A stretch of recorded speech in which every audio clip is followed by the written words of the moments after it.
Kate here for the first of my Q&A response videos. I had 39 lovely comments with questions and book recommendations. It was so fun to see everyone's comments and to see people who have been more recent subscribers or people who have been long-term subscribers. And I am I think it's going to be several videos just because I want to get to all the questions, and it was so much fun to see them. And then I have set aside, I did screenshots on Goodreads of all the books you recommended, so I'll save that for the end. And so I don't know how many videos this week will be, but I will just get into it. And the first question is from Mel at Mel's Bookland Adventures, one of my favorite channels. And she asks, what is your favorite meal? Are there any Victorian foods you would like to try? Okay, so my favorite meal, I was able to narrow it down to 4 because there's just a lot of food that I like out there. Okay, the first is I love French fries. French fries are my favorite food. So honestly, I am such a carb head. Like, I would love a meal of French fries and a vanilla milkshake, and I will be so happy. That honestly, like, I love it so much. The Chick-fil-A waffle fries and their vanilla milkshakes are unreal. Okay, then I do love Italian sausage and spaghetti. Oh wait, I have 5 meals. Okay, Italian sausage, you like boil it for about 20 minutes and then you drain the water and then you brown them so they're like all crispy on the outside. And then depending on like dietary stuff, sometimes tomato sauce will really irritate me, sometimes not. But in an ideal world, we're eliminating dietary concerns. And noodles and Italian sausage with red sauce. Okay, then chana masala with some rice. I love chana masala with like chickpeas. That's what the kind of like protein that you get with it. It's so good. Just the spice combinations. There is something about Indian food and then also Cajun food, which I'll tell my favorite Cajun meal in just a minute. But Indian and Cajun food, there's like such a sophisticated knowledge of spice and the different combinations of spice that you can do, and so good, so good. So when I say Cajun food, that means food that comes from New Orleans. So my great-grandmother was from New Orleans, and we did, when growing up in Mississippi, we did visit a fair amount there. And one of my favorite meals, I love shrimp Creole. Shrimp Creole is so good, but I do also really, the meal though that I think maybe tops it is grits and grillade, which grillades are these like pork steaks. They're little pork rounds, and you grill them with some cayenne pepper and tomatoes, diced tomatoes, and butter, always butter, and garlic, and a few other ingredients. And the flavors blend together so beautifully. And then it's so nice to have some starch, so some grits that you eat with the grillades fried. So good. And then lastly would be ratatouille. I had never had ratatouille until a couple years ago, and now I just love it. Unfortunately, no one else in my household likes eggplant, which is, I think, aubergine is what you call it in the UK. So it's really sad because we just have to eliminate eggplant. But ratatouille is really good. And this is going to be totally sacrilege. I do apologize if there are any French people watching, but I'm not going to lie. Sometimes I like to have ratatouille on mashed potatoes. I think it's pretty good. So those are my favorite meals. And now I'm extremely hungry after talking about all that. Okay. Then Christy from the Tiny Chronicles, one of the co-hosts of Little Knit and Listen, she says, congratulations on 4 years. That is so exciting. My question is, where is your favorite place to read? And what is your favorite thing to have for breakfast? And she does recommend a book, but like I said, I'll do book recommendations at the end when I can look at all the synopses. So my favorite place to read, I always end up reading in the same place, which is the couch in the living room. And my ideal setup is that I have a cozy blanket, and in the wintertime, I've been warming up a rice bag. And I have that at my feet, and I have some kind of warm beverage. and I have on nice music and a candle. Those are the ways that I like to make reading cozy. But I will say my ideal would actually be to have a cozy reading chair. So I have this dream of owning a cozy reading chair, and whenever we have our like house we're going to live in forever, I just really hope there are built-in bookshelves and framed illustrations from my favorite books. And then when I was in IKEA this summer, I just saw this chair and I was like, you are my future reading chair. And it has, it folds out, so it has a leg rest, and it's like a velvet, which is so soft and comfy. And then I would want to get a really nice blanket to go with it. So that would be my favorite scenario, would be to have a comfy fold-out chair to read in, and with a nice lamp right by with like warm lighting, with yellow lighting. So yeah, I read on the couch, but it's not like my favorite. I don't like love that couch. So that would be my favorite scenario.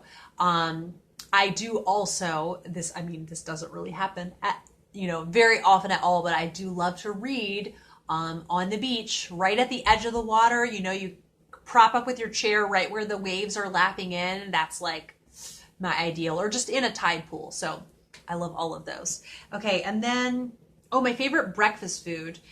Okay, well, ideally, I love to go out for breakfast because I love getting a huge variety that would be such a mess at home, and then you don't have to clean it up, if you go out for breakfast. So I'm talking about if I go out for breakfast, this is what I would pick, not something I'm cooking myself. I would love really well done pancakes. And these are pancakes that are like, really thick, but perfectly cooked. And then something like bacon with that, and really delicious home fries. So, potatoes fried up really nice, and a really good coffee, a strong coffee. And let's see what else would I like with that. Some apple juice on the side. And, but you know what? My husband does make an amazing ham and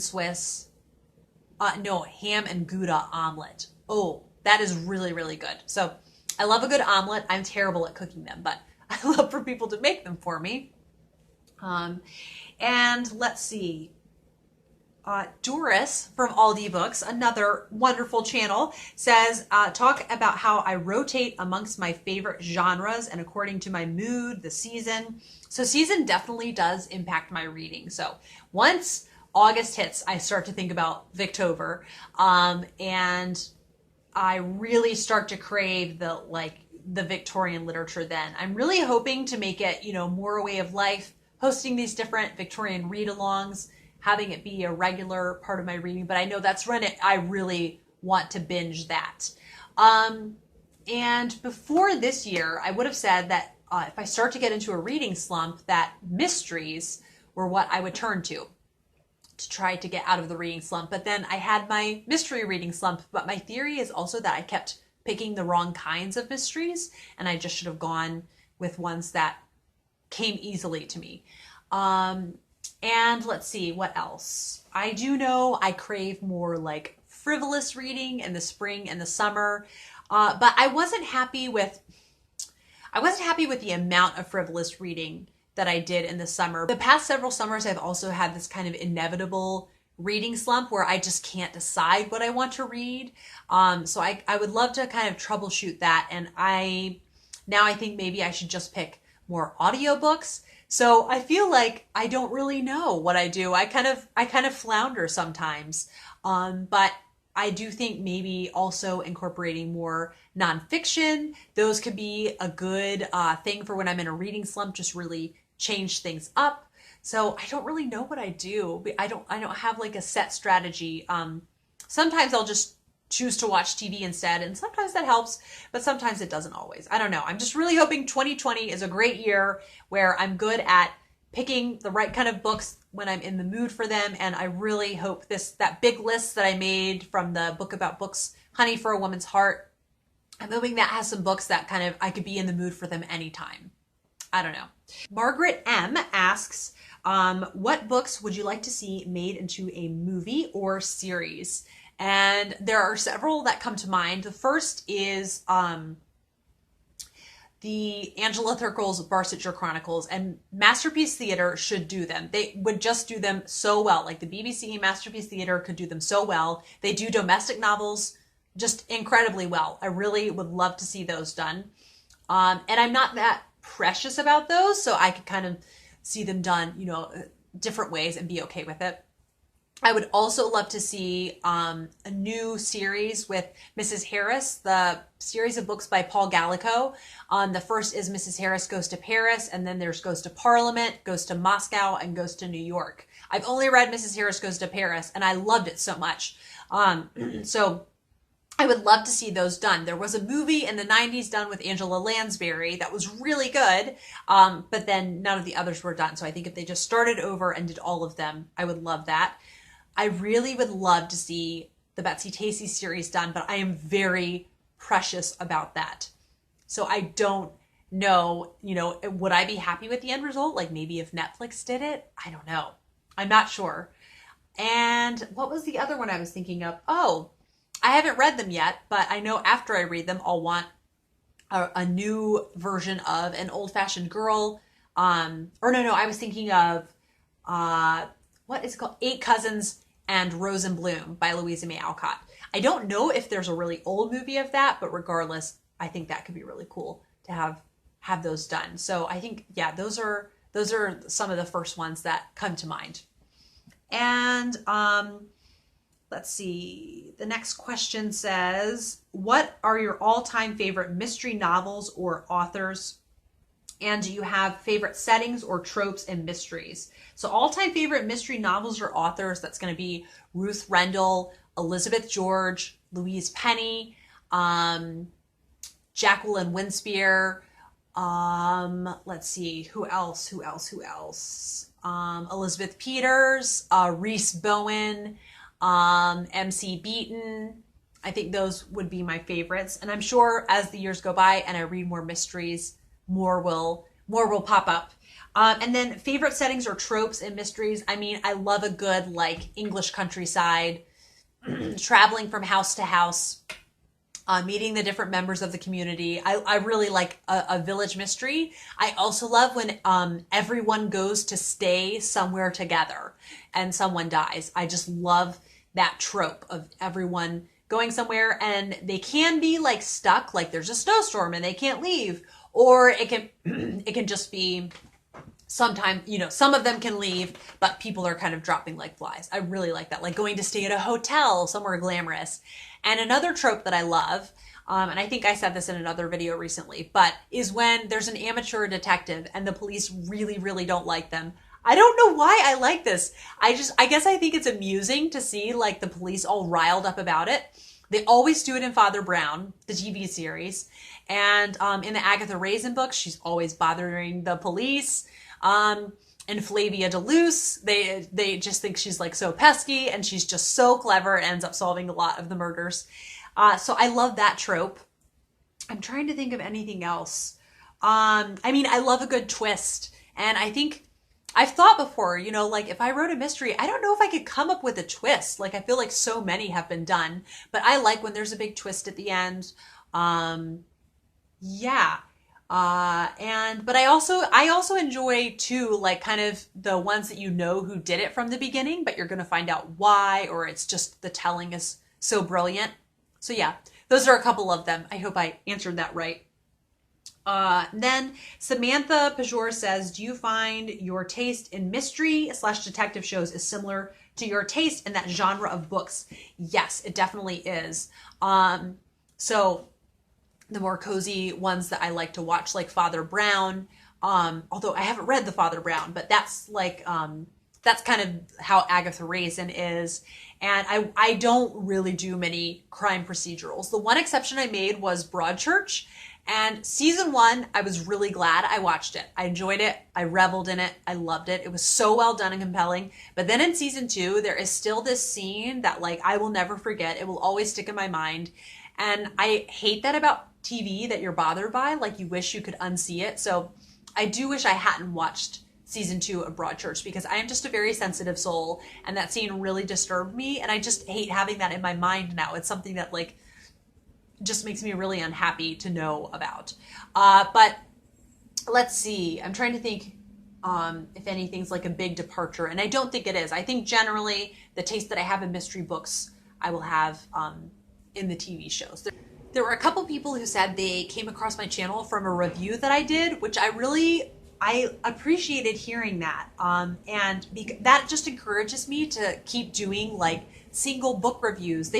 Sometimes they can come to feel like homework, but that just encourages me. That might be how somebody could find your channel. So I want to make more of an effort in this upcoming year to do that. Next question from Natalie Dorado Fields is there any book or character that has inspired you as a wife or mother? And the first one that I thought of was Caroline Ingalls from the Little House on the Prairie series by Laura Ingalls Wilder. So Caroline is the mother, and she is such an amazing woman. I mean, all of the hardships that their family went through, she's so tough. And even like a lot of the hardships that they went through are not included in the series because it's made for children. And I think that's totally Laura Ingalls Wilder. Like, it's her prerogative if she doesn't want to include some of the more traumatic things. But she was just incredibly tough. And I just will never forget this part when Pa Ingalls comes in utterly defeated after something really bad has happened to their family. I mean, like, it's really devastating. And he lays his head down on the table. That's like how devastated he is. And I think if I had seen that with my dad, I would have been like so upset just to see like he feels utterly defeated. And she says to him, it's okay, Charles. We've been through hard times before and we'll get through this also. So touching. And yeah, she's just so tough, so hardworking, and has a joyful spirit. So definitely Ma Ingalls. That was the first person I thought of, and I'm so fond of her. The next question is from Angie at Literary Labors, and she says, where do you get your inspiration for Booktube content? And I think it's just through my reading life. I think a book that I read will like spark a discussion, or I think it's basically just through the reading that I do, or going to the bookstore, or seeing different readers posting things makes me want to post something about it, just through the online book community and through the books that I read. I think just kind of that will spark it. You're thinking about it constantly. When you are a reader, it's really hard to go through an entire day without reading at least something. And it's just, yeah, it's a really wonderful, wonderful thing, Booktube. Rainy from Rainy Day Reads, I love her channel. She has said, what did you study in school and how did you meet your husband? So I studied elementary education and special education.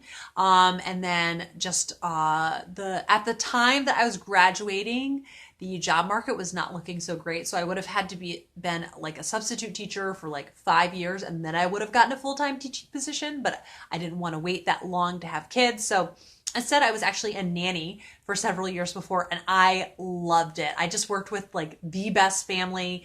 I came home with stories about the little boy that I worked with like every day. He was the cutest thing. And yeah, it was just really, really fun. And then how I met my husband was through a friend at college. He was her friend, and then I met him through her, and we were good friends for about 2 years before we got together. So that's how we met at college. We were college sweethearts. And yeah, here we are 8.5 years later almost. Then Emma at Bookish Princess, another wonderful, wonderful channel. She asks she says that mystery library adventure tour we went on a few years ago is still one of the most unique and fun bookish things I've ever done. So my question is, what are some of your favorite non-reading bookish experiences? So I don't know actually if I don't think I documented it at all on my channel, but Emma and I both live kind of close to Philadelphia.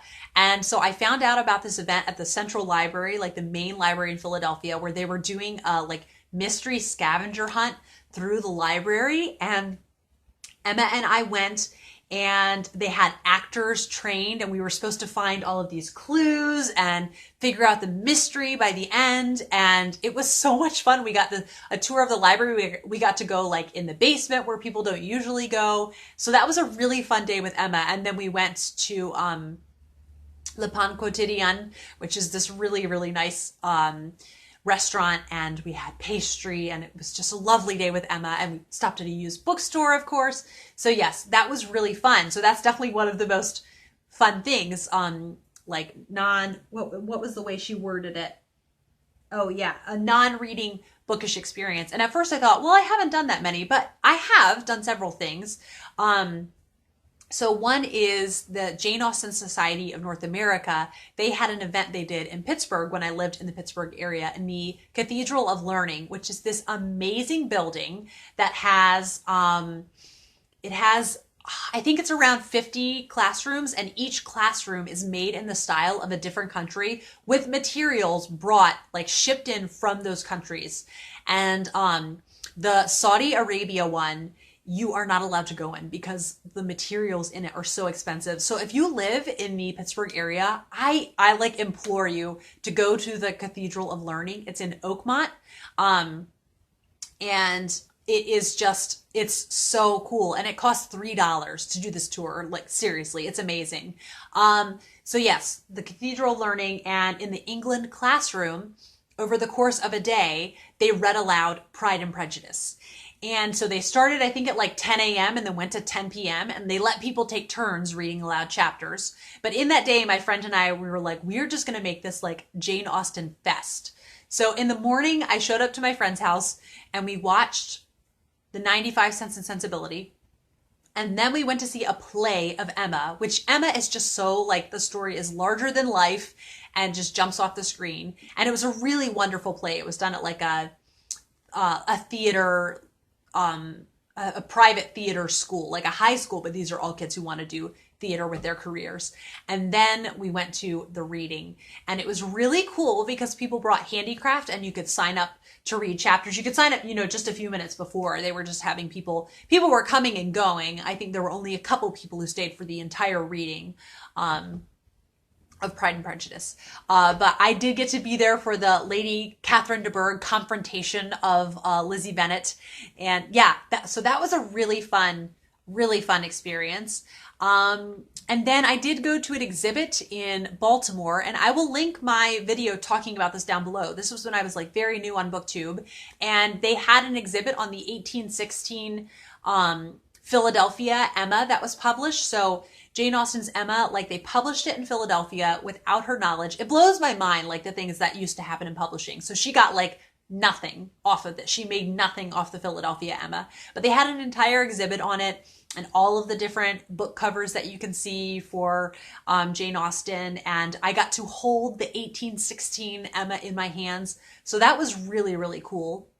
And then I will link down below my Victorian book club, like on running a Victorian book club, because we've done some really fun things through that book club. But yeah, I have so many houses, like author houses, that I really want to go see. And now with the Year of Louisa May, I'm just like dying to go see Louisa May Alcott's house. I would love to go see, go to Mankato to see Maud Hart Lovelace's house and see where the Betsy Tacy characters lived. It would be cool to go see Laura Ingalls Wilder. You can go see her in Almanzo's farm in the Ozarks. And so those, Louisa May Alcott's house and Laura Ingalls Wilder's house in the Ozarks seem a bit more achievable because they're a little bit closer geographically, but I don't know when I would go see them. So yeah, that was a really fun question, Emma, but there are definitely some fun things that I've done, but I was just thinking like, well, author houses, that's what like I really want to do. But this has been really fun. I'm pushing 30 minutes. So I'm going to leave it here and come back for the next part in a part 2 Q&A video.